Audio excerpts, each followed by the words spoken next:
You know, what are Yeah, they? what about limits? I think limits is what you were talking about earlier when you were describing the work of Simone Weil. You know, a person pushing themselves to a point of such extremity where they get out of themselves, they kind of get over themselves, and they reach this point of this expanded, open empathy with everything else that's happening in the world. It's a state that's very, very close to madness.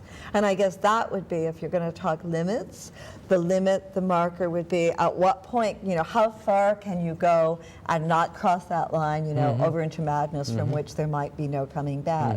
But it's about, you know, pushing yourself really, really hard to a point of intensity where things happen and start to make another kind of sense. In your book Video Green, Los Angeles Art and the Triumph of Nothingness, you talk about contexts and references, that without a context there can be no meaning. Yeah, well, I mean, I think that the context really increasingly defines the meaning of the work. And also, I think in your new talk, The Indelible Video, Yeah. what is it that you say? You say that art today is conceptual. All art today is conceptual. Right, all art is conceptual. Yeah.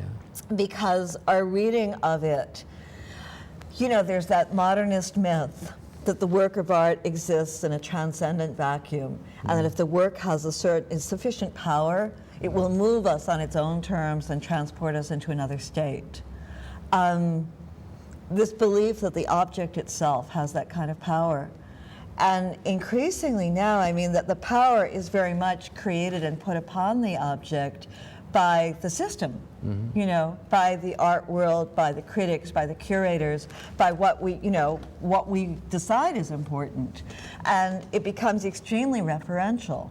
You know, nobody in art school can do anything original anymore. It is absolutely impossible. Whatever they do has to in some way reference one or another part of the history of art. You know, I used an example, this fellow Dave Cordy in Los Angeles, who became very well known for painting these watercolor landscapes. Well, I bet right here in Hamilton, you've got 100 ladies doing landscapes similar to David Cordy's. But they're not read the same way. These are amateur paintings. These are not important. These are not high art.